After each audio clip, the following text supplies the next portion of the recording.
Homecoming Weekend on WCWP Brookville.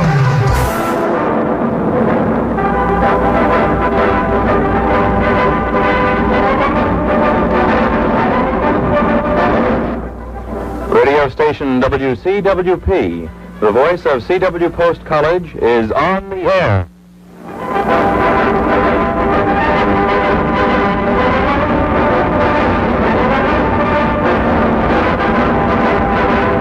And now, Dean Hoxie, may we extend to you our warm appreciation for your encouragement and help. Thank you, Mr. Beltrone. It's a very real and warm pleasure to be here today with Admiral Conley and with Professor Lee and with this fine staff who have brought into reality that which was a dream a couple of years ago. In the 7 years of post-college, there have been many firsts, and I honestly and sincerely think this is one of the significant firsts. To have a radio station as a part of a liberal arts college is certainly a fitting and proper thing to do. You're listening to Homecoming Weekend with Art Beltrone on 88.1 FM, WCWP. Good afternoon, ladies and gentlemen. This is Art Beltrone, and I want to personally welcome you to a wonderful program and a wonderful weekend of programming here at WCWP.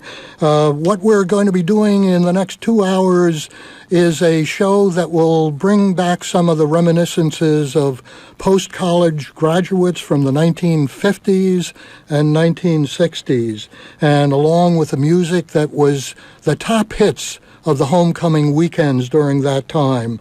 What you just heard was a clip from the original dedication program of WCWP on October 18th, 1961. And I would like to thank our staff here today, Jeff Kroll and Pat Kroll, Jay Elzweig. Thank you all for being part of this momentous occasion. Thank you.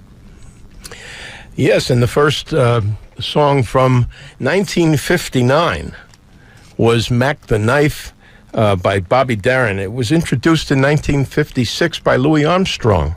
And finally, it became a popular song. In fact, it was known as a moritat because it was written in 1928 for a play called The Threepenny Opera in German. And I cannot pronounce the German words. But anyway, a moritat is a medieval version of a murder ballad performed by strolling musicians, minstrels, actually. And in 1959, it reached number 1 on the Billboard Hot 100 and number 6 on the Black Singles chart. Earned him a Grammy Award for Record of the Year. That was Louis Armstrong.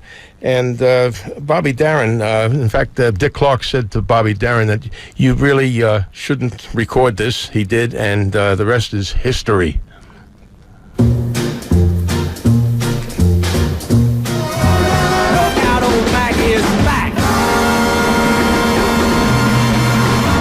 Wow, that's certainly one to remember.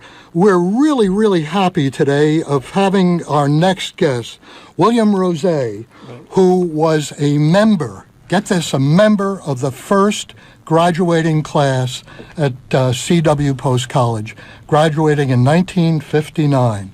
Bill, welcome to the station, and tell us, what was it like at that time? What do you remember most about your stay at Post? Okay, that's pretty easy to figure out. First of all, when we first arrived, we had nothing but the original house and a little guest house next to it, and that was it.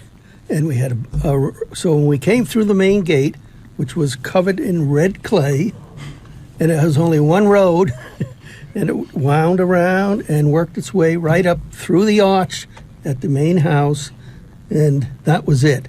It was a horrendous situation in the rain because everything was covered with mud.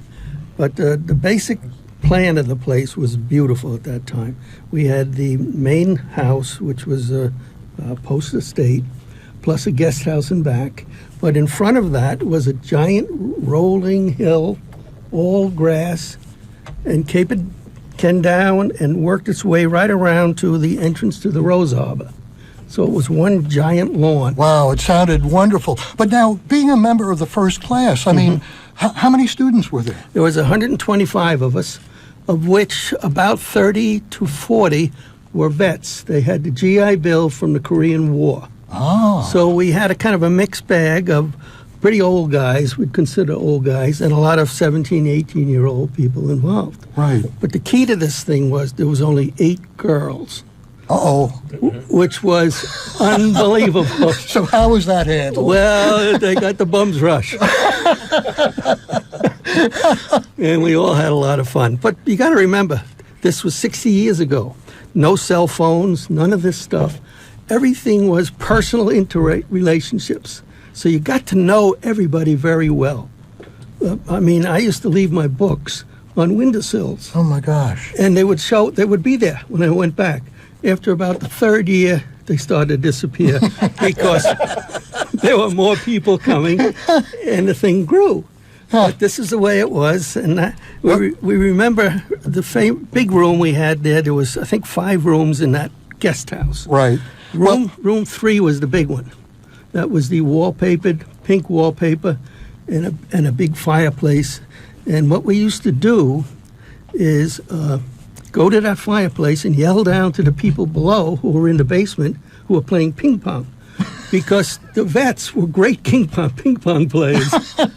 And they got everybody interested in the game. Yeah. And they would call and say, the teacher's here, come on up. So they'd have to come up and then go to class. Well, I also have to ask you being the first class, there was no homecoming. No, we kind of made. You missed it, or what did you do? All right, we had our own, what do we call it? A carnival, winter carnival, and it was set up right in front of, just about in front of the lodge, and we made our own games.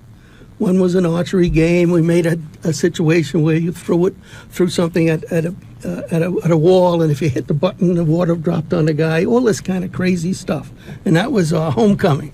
It was just the students. Right. Now, the baseball teams and the football teams was something different. Our baseball team, which I happened to hit the first home run at this stadium. You did? Yeah, I had the ball home.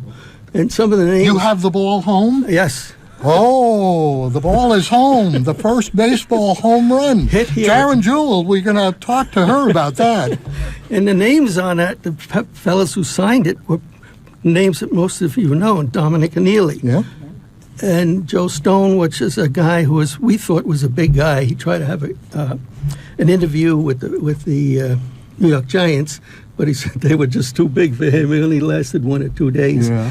And then Don Ungarelli, who was the librarian for a long period of time. So these are all guys who survived us for the first times there, and we had a great time together. Bill, thank you so much for sharing all this with us. Okay. It's a wonderful event today, and thank you for those memories. They're going to be preserved forever. Thank you. Okay. The WCWP Homecoming Weekend.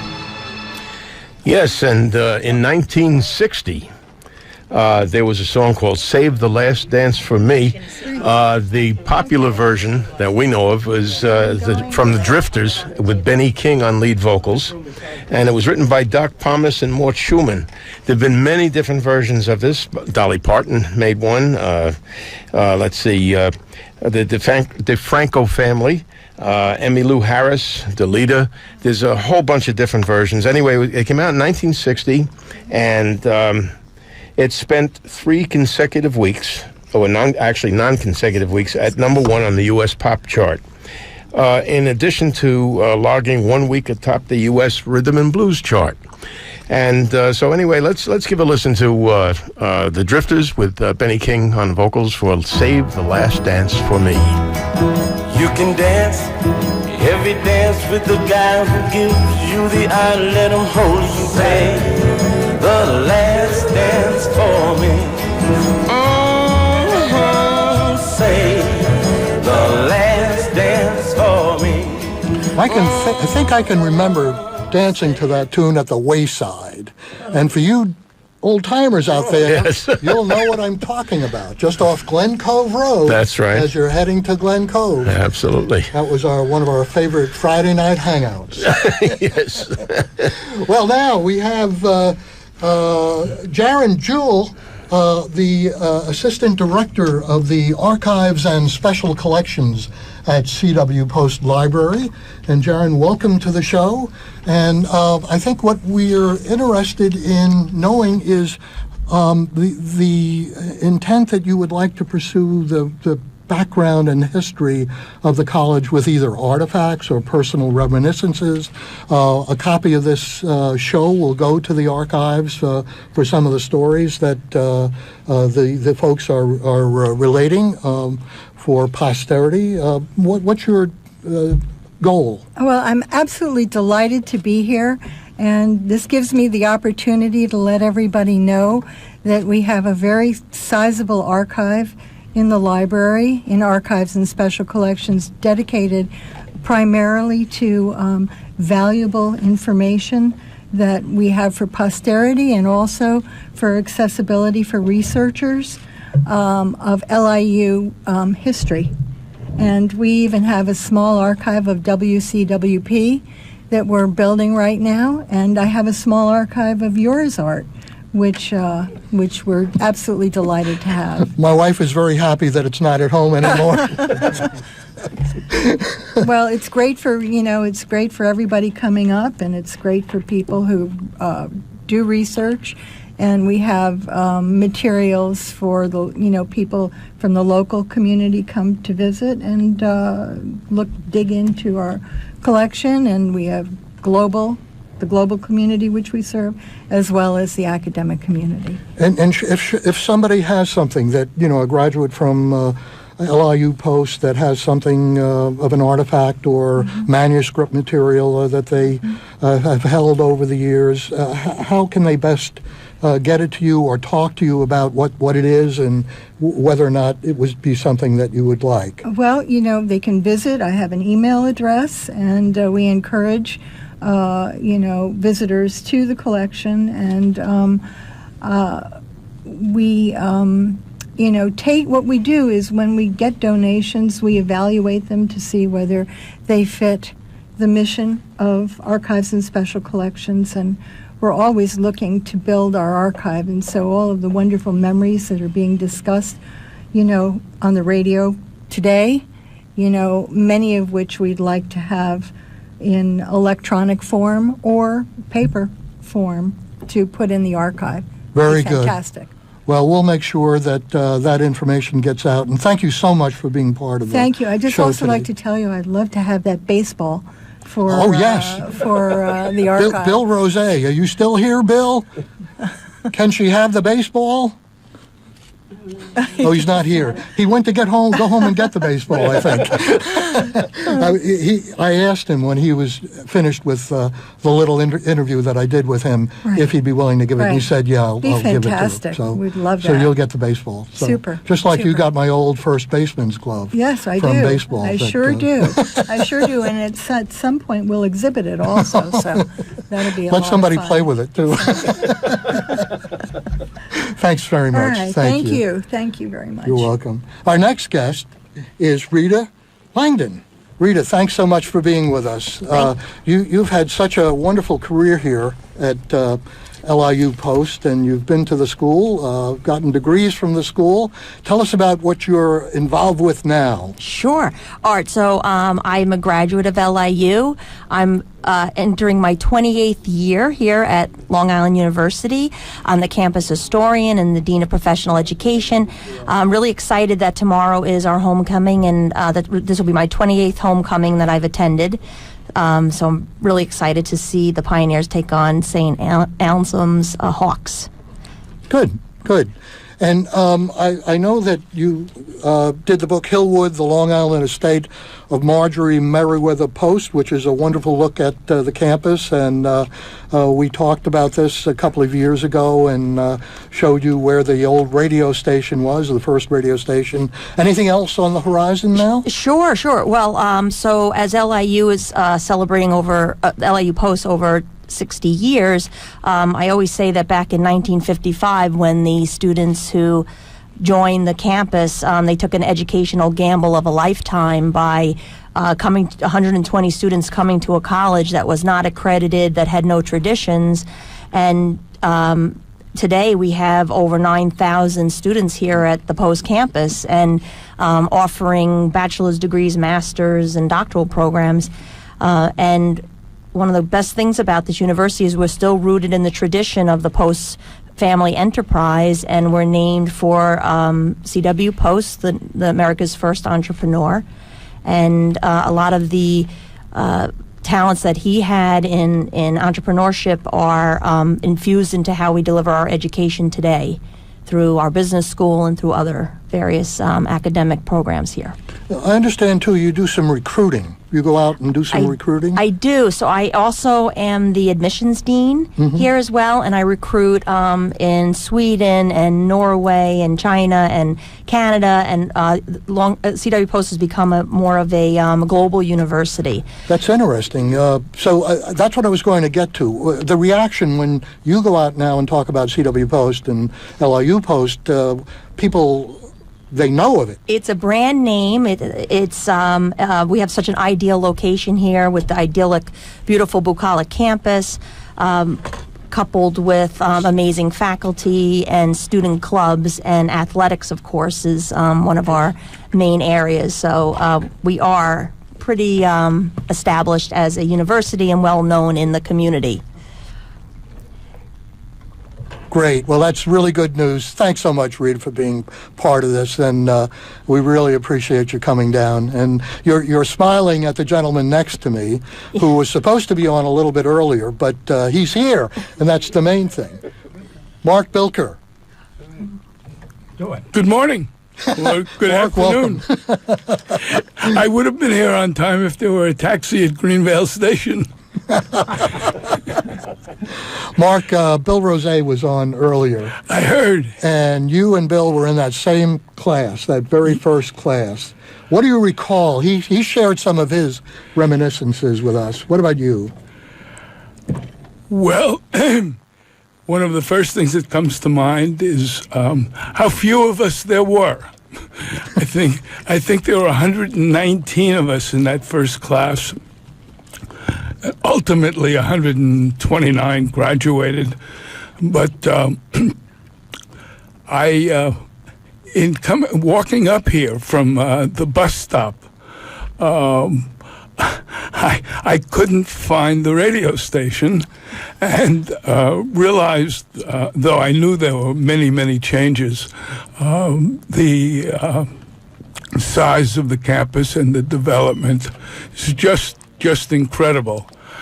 But going back to the early days in 1955, there was really nothing here. The administration building was a classroom building, and College Hall, which is still here, and I assume is used for offices these days, was our cafeteria and our hangout, and we were able to get coffee and a buttered roll, and perhaps there were could fit 20 or 25 people at any one sitting, and that was more than sufficient.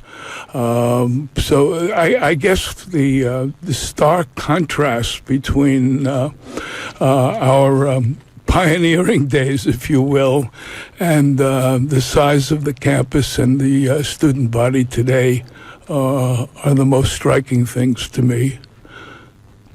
Mark, you told me on the phone when I called you, I caused you some consternation. Do you remember that at the football games? Yes, you were a freelancer, and I was a stickler for trying to keep the press box an honest, neutral site, and you kept sticking in your Homer comments as we went along in the public address system. Well, it was. I kept on introducing a player called Firkin Gridlin, who didn't exist. That's correct. You even gave him a number. And it caused some comment, but it broke up the monotony, and the monotony in those days was consistently losing. Well, didn't the cannon bring up knock out the monotony and any quiet moment that we might have had? That I don't recall. You don't remember the cannon being fired every? Oh, the cannon I remember. I'm sorry. Yeah. And what happened when the folks in the Brookville were having their afternoon martinis and they complained about it to the college? We were asked to stop. But we didn't stop for very long. It was that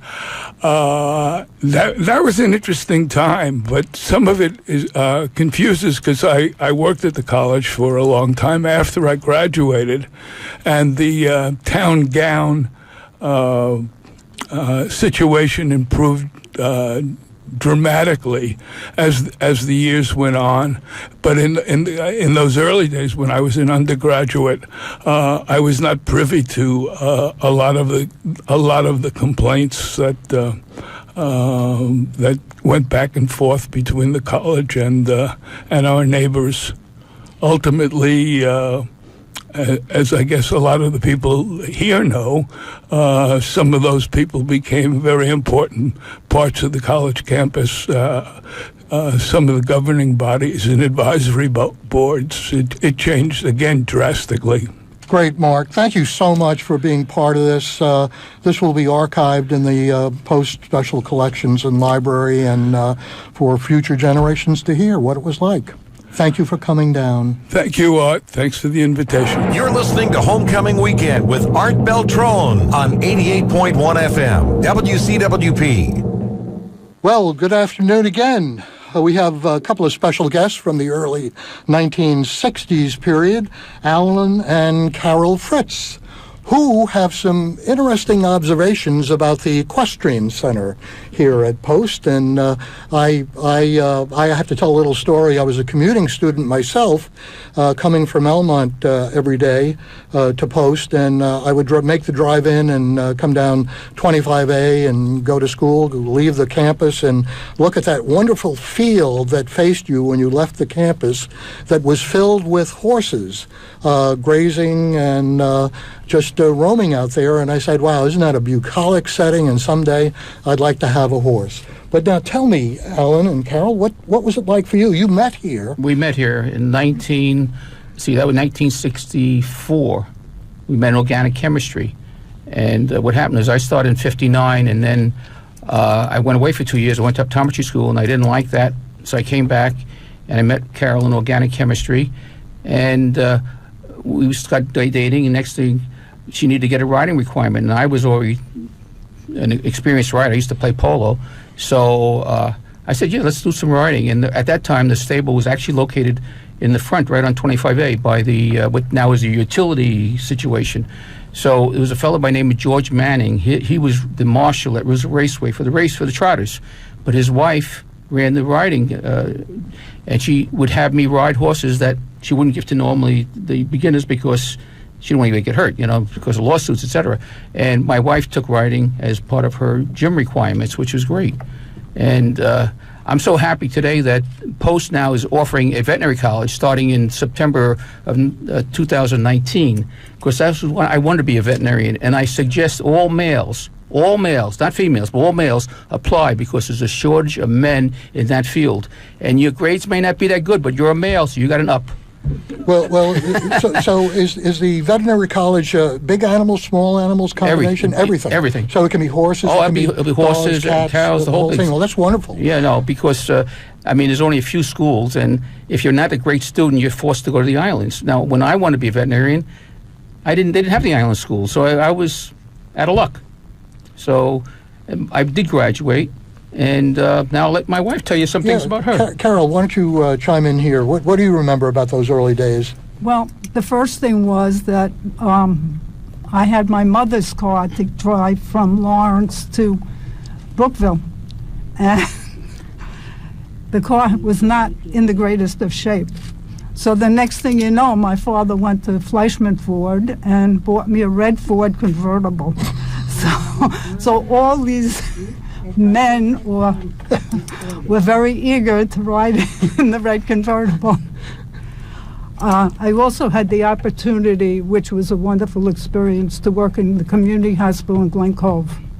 While you were a student? while I was a student. Really? Yeah. What were you doing there? A volunteer or?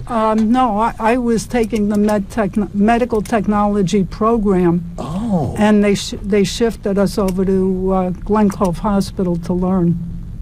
And it was great because you just picked up everything. Did you pursue that career afterwards? I did. Oh, you did? Okay. I did. And Al, how about you? What did you... I was professional polo player? Or? Yeah, right. No, I was 50 years in the wristwatch business, and then also I got involved with one of my sons. Our 3 kids are all attorneys. Oldest son is an entertainment attorney, and our middle son and I were doing credit counseling for about 12 years.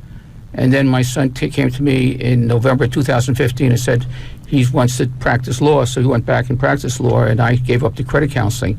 The reason I'm telling you this story is that we had the terrible shooting in Parkland, Florida, where the teacher was killed. He was from Dix Hills, our same schools that our kids went to.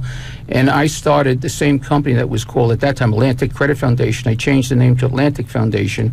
And we are fundraising for the sole purpose of putting metal detectors, other security items in schools for free.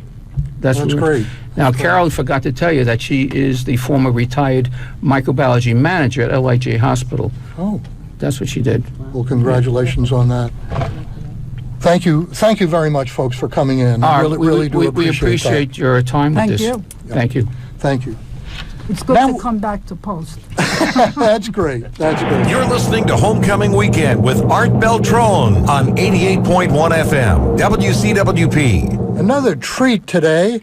Next to me is Bernie Bernard, who is celebrating, listen to this, celebrating her 50th anniversary of being affiliated with WCWP. Congratulations, Oh, Bernie. thank you. Thank you. Wouldn't miss this for the world. It's great to see everybody. You and Jay, Jeff, and It's Pat, just wonderful. Bill Moser on the way out the door, so it's great to be here. What's your fondest memory, do you think, now? Wow. There are a lot of them. I think just learning how to do what I do and having a lot of encouragement from people around people like Bill Moser, who was engineer and then director of broadcasting. I think it's just learning how to do things and knowing, just having an inkling of the stuff that I was learning at WCWP would really carry me throughout my career, and I was right. I learned how to do everything. I was prepared for anything and everything. I learned how to be on the air, to run the board, to do production, to edit tape. I mean, a little bit of everything. And there was such a joy experiencing all that. And with the people who were here, my fellow students, and I think a lot of it was the older students tended to mentor the younger students, and then when it became your turn, you could show the younger students how to, no, do it this, no, don't do it that way, do it this way. And those little corrections made all the difference. So it was wonderful, the camaraderie here. It was like a fraternity. Yeah. I mean, I could have joined a sorority, but this was it. And these are the people I went to school with, the people I've seen at homecomings.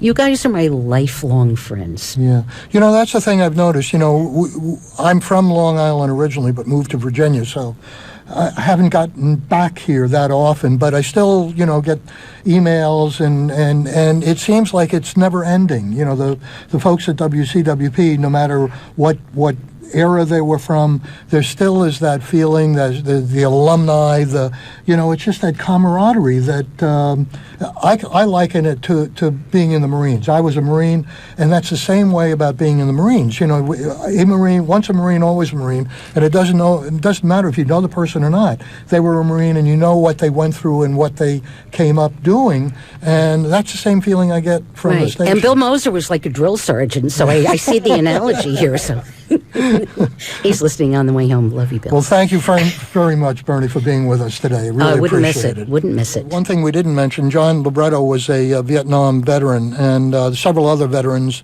were part of the WCWP 1960s era. We talked to Andy Brennan. We spoke with Jack Cassidy, all Vietnam veterans, and Jack Cassidy and several of his college mates also went to Vietnam together. They joined the Marine Corps together.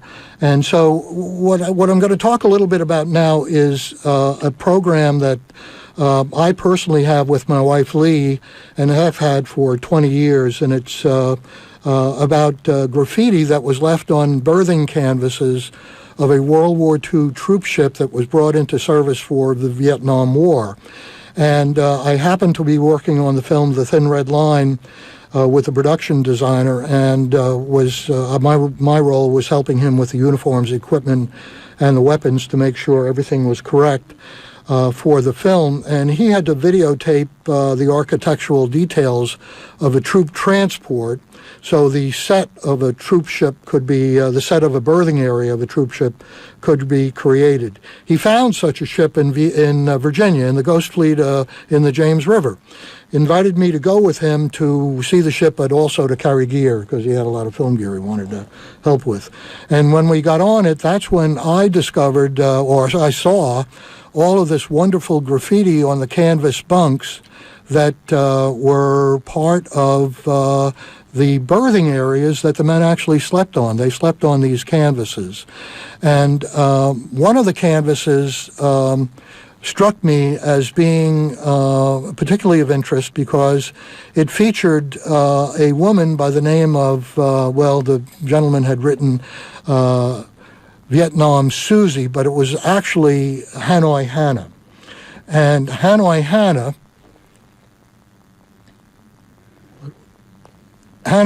was if you would, you're going to hear a little bit of Hanoi Hannah right now. Your government has abandoned you. They have ordered you to die, GI. Do not trust them. Defect, GI. It is a very good idea to leave a sinking ship. That was Hanoi Hannah.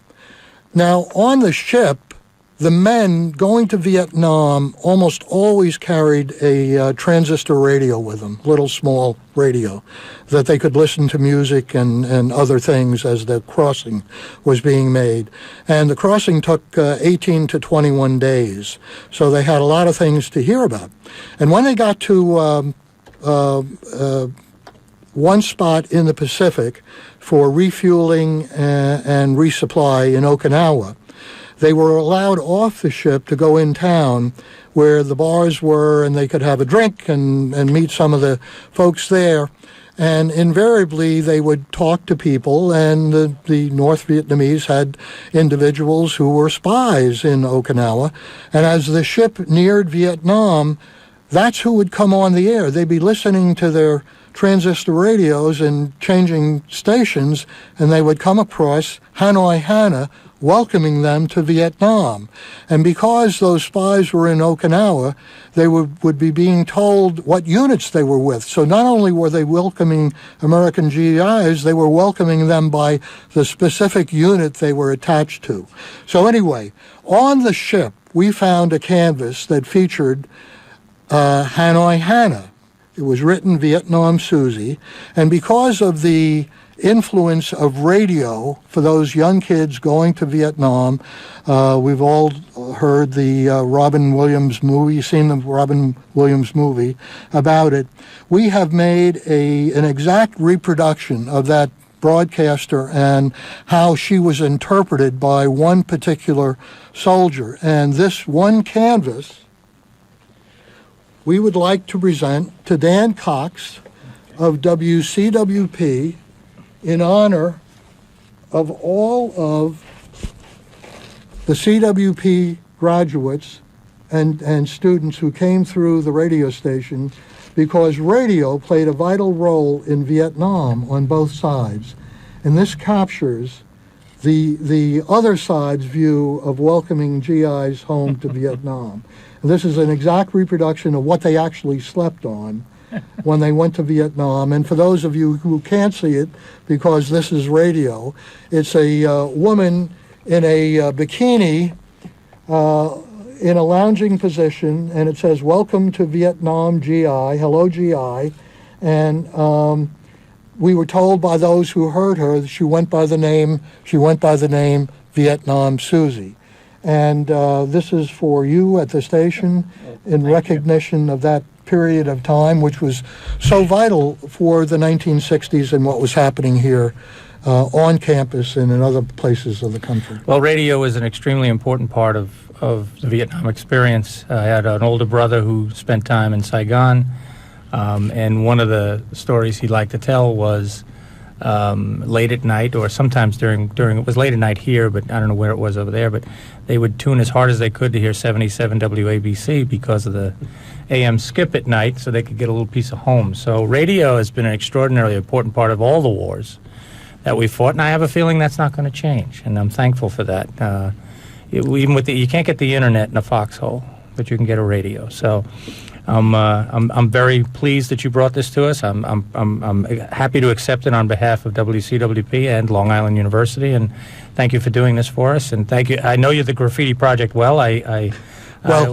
You've helped us immensely with it when we've had to do interviews. The recordings and the interviews. We actually find the people who were on the ship, and we were capturing their voyage experience over, and you've been gracious to not a allow problem. us to come in and it's interview extraordinarily them. important for us to get the stories of servicemen.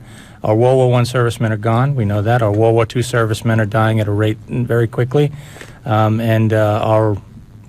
had plenty of wars since World War II. And these young men and women have stories to tell, and it's a great honor to get them on, to record them. So I appreciate it. Dan, I want to hang on for a second. Sure I'd thing. just like you to, Ed Keller is here. He's one of our directors from the project. Ed, why don't you say something to Dan here to, let him know that we appreciate everything he's done for us in our project, because you've been here at the station during some of the recordings that we've done. And well, it's definitely appreciated, Dan, because there was so much information to get out to people on the value of these the troop ship, and mainly the people that were on it that experienced a whole new beginning, going over to Vietnam, their minds going in different directions. 17-year-old guys, and they made beautiful drawings on the canvases above them, and I coined the phrase, they drew everything from poetry to pornography. I mean, these were young guys, they were missing their girlfriends, and they were going into an unknown area on what their future would be, and they were sad. But going inside this ship, it was like going into a time capsule.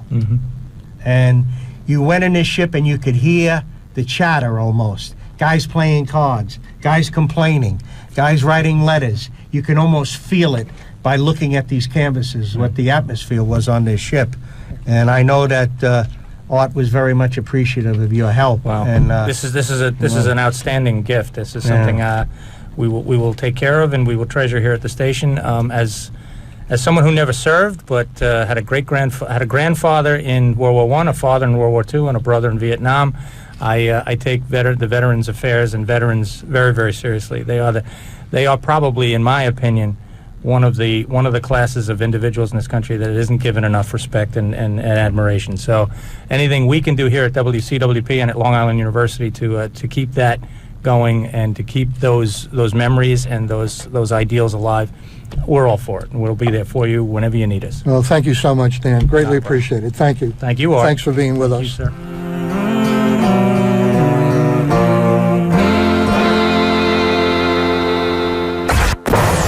What's homecoming weekend without you and WCWP, Brookville, New York? This is Instrumental Invasion with Mike Chimeri, the second show of Homecoming Weekend here on 88.1 FM and WCWP.org. What a great show that Art Beltrone and Jay Elzweig and everybody, all the interviews, what a show. And now it's my turn. First fully music show of the weekend, if that makes sense.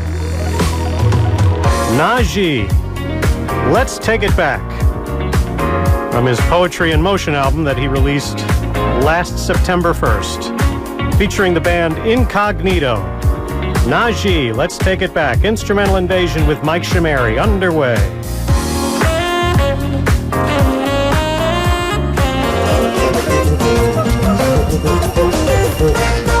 88.1 FM and WCWP.org. This is Instrumental Invasion, and I am Mike Chimeri.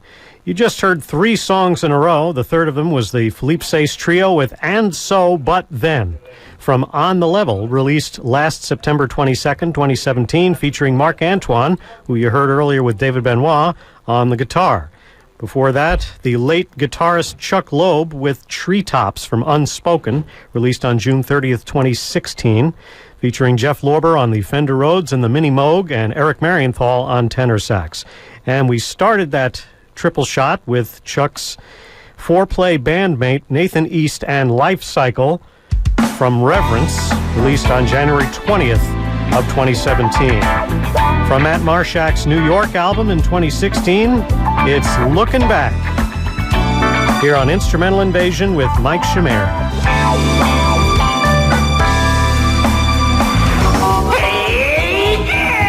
It's time for Magick Mike Wake Your Neighbor! Featuring Mike. So turn up the volume. Hey, I guess we turned up the volume just about everywhere on Long Island and a few other neighboring states, provinces, and countries by now. Your leader, Magick Mike, on the radio station here at WCWP 88.1 on your FM dial, right at the top of the dial. As we used to say back in the day, we're next to nothing.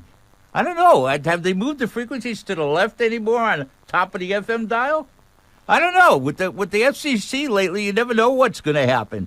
Yes, we'll be with you carrying on insanity and music and all kinds of crazy things till 4 o'clock. And let's see, who comes on after me? Ah, yes, the legendary Scott Persky will be coming on after me, and he'll be continuing Homecoming 2018 in a good way. And the music will flow for 60 hours, right? 60 hours of homecoming music and stuff like that there. Football, don't forget the football game. That'll be coming up tomorrow afternoon. And Post Pioneers, 4-0 or 5-0? 5-0 going into this game. And from what I understand, they've played this team something like 14 times before. And the Post Pioneers against this team are 14-0. Yes, everybody's shaking their head. Yes, they're 14-0, so I think the Pioneers have a pretty good chance of being 15-0 after tomorrow's game. So look out for that tomorrow. 1970. 1970. Little Zalyanowski.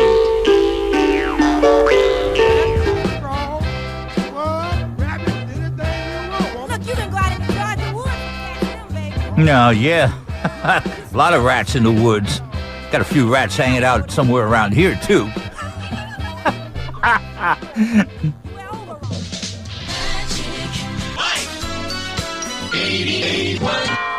88.1 WCWP Homecoming 2018. 4 minutes after 5 o'clock on the chime there. And you're with Hendrix in your ear, dear.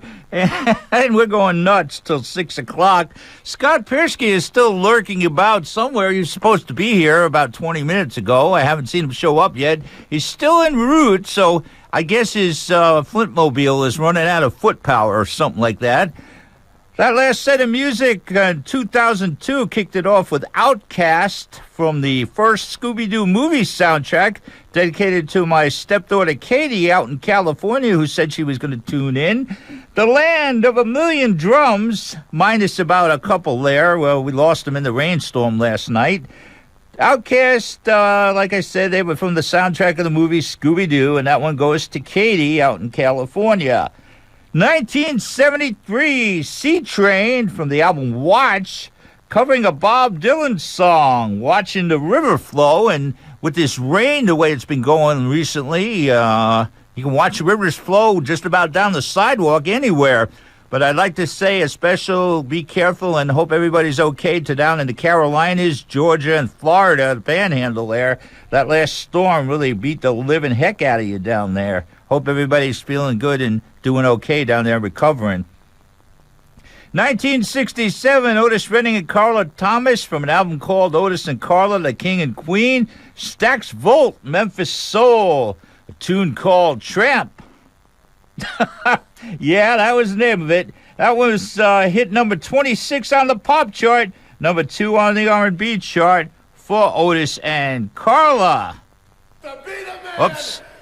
I hit the wrong button again. Yeah, I know that guy keeps telling me I'm on the air, and somewhere I'm on the air, and we're on the air, and let's see who's on the schedule after. Let's see what's going on. Oh, yeah, I almost forgot to tell you. The radio diva herself, Bernie Bernard, will be on the air following the football game in her usual spot. She always follows the football game. I know that. Right after Jeff and Neil Marks and Pat get done at the football game, Bernie comes in from 4 to 6 p.m. That's tomorrow with her usual brand of wonderful music and good stuff there. So check her out. And from 6 to 8 tomorrow, Bobby G and Mike Riccio with the Homecoming Music Countdown. That's always an interesting radio program. You never know what you're going to hear. So check that one out for sure. 88.1